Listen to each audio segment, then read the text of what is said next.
And I do love that about this format. Yep. Guriko and Ta last year, we talked about kind of the countries failing on a specific day of a tournament. The Germans in 2022. It was the Japanese in 2024, where last year we saw Guriko and Ta both get eliminated on day one. A little bit of a surprise there, just because I think both of them had played really, really well throughout the year. But it was Guriko who fell to Lucas 2-1 and then fell to Elsiop 2-0. Ta on the other side of it wasn't able to pick up a win at all last year in World Finals, going 0-2 against Riley and then 0-2 against Pedro, which is, the two world number twos back-to-back is pretty tough there. So we'll see if Guriko can kind of right the ship after having a successful 2024, but maybe not at World Finals. And, of course, Ruben kind of a down 2024. Okay, so we have what looks to be... I know it's RG from Guriko here. I'm a little confused about Ruben's deck. It's probably going to be a Ram Rider. It's probably going to be a Ram Rider, Boss Bandit, Bridge Spam with the guards in the deck just for solid defense. I really like that Barbarian Barrel there. Yeah. Hiding the Monk backwards, allowing the RG to go in front. The RG still getting some solid damage, though.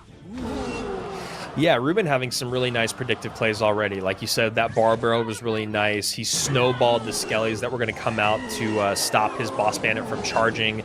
Then we get a nice other prediction right there. So Ruben kind of vibing right now, and that could be part of exactly what you were just mentioning, Juicy. He's warmed up. He's ready to go. His brain is in that mode.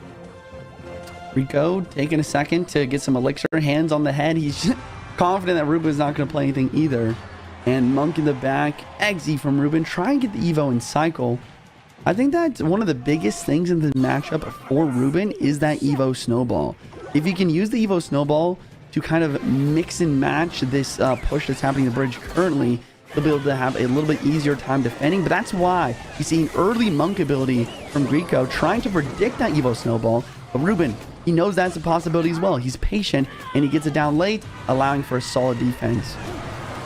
Ruben misses the Fisherman, Guriko misses the Fisherman there to not pull the Ram Rider on the right-hand side. Maybe just needed to play it one tile up. Gosh. A Fireball deflection. We love a Monk deflection always in Clash Royale League, and just like that, a well-played game from Ruben just goes out the window. Guriko, 2498 is his weakest tower.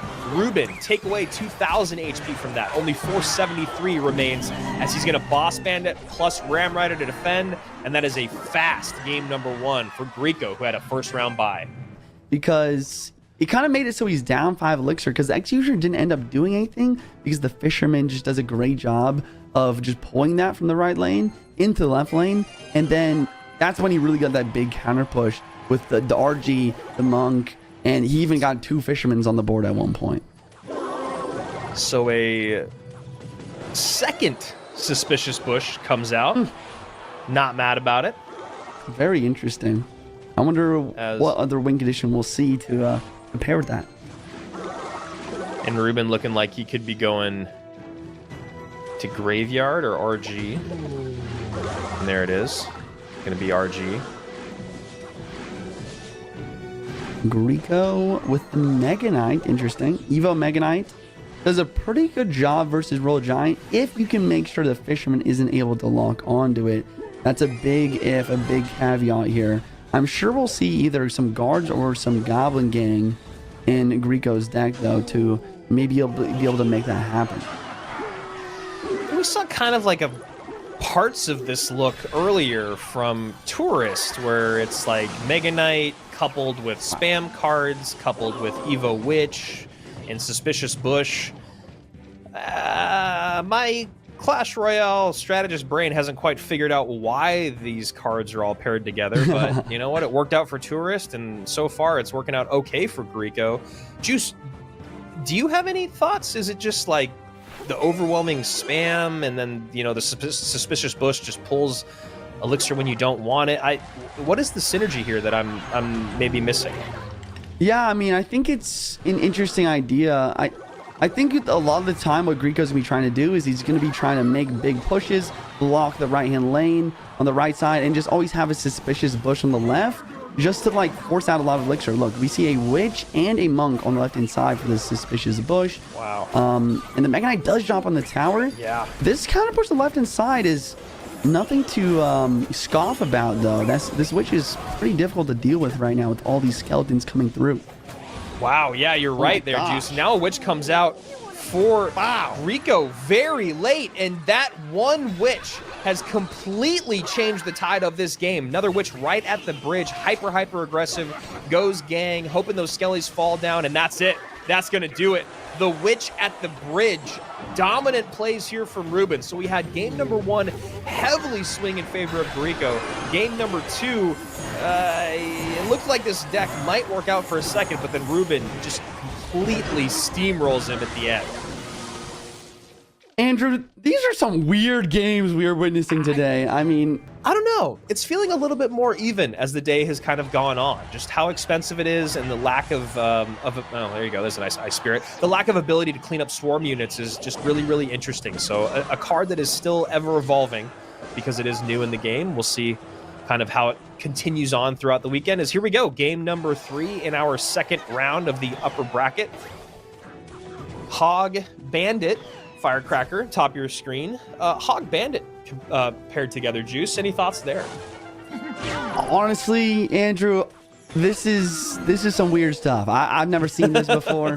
Hog Bandit, I was gonna say maybe he's got a Mega Knight. I've seen that before, Hog Bandit Mega Knight, but after seeing the Dark Prince, I don't see why you would use a Mega Knight in this deck. So we'll just have to see more and more of what Ruben has in store for us here. And there has been a couple times in the past where Ruben has run decks that just don't make 100% sense to me. Right. He's not one of the guys that has done it like time and time again. Like, again, I'm going to go back to Igor. He's going to hate me. But there's been moments where you've seen Igor play something that have worked and most of the time have not worked when you're like, what on earth is this? So we'll see right now what Ruben's idea is here with this deck as another Hog comes out and meets a Tesla here. Firecracker will get a shot. Yeah, get some damage on the right side, but also kind of chip at the left here. And Earthquake coming out from Guriko. This is what this deck's really good at. It's just solid defense, Earthquake cycle, big chip damage inbound. I think it's really going to depend on Ruben's last couple cards. He does have the Earthquake. That's pretty helpful versus the Tesla. And then, I don't know. I think that it's going to be pretty difficult for Ruben to win this, though, just because he's getting out-cycled. And I don't know. It depends on this last card, though. We'll see.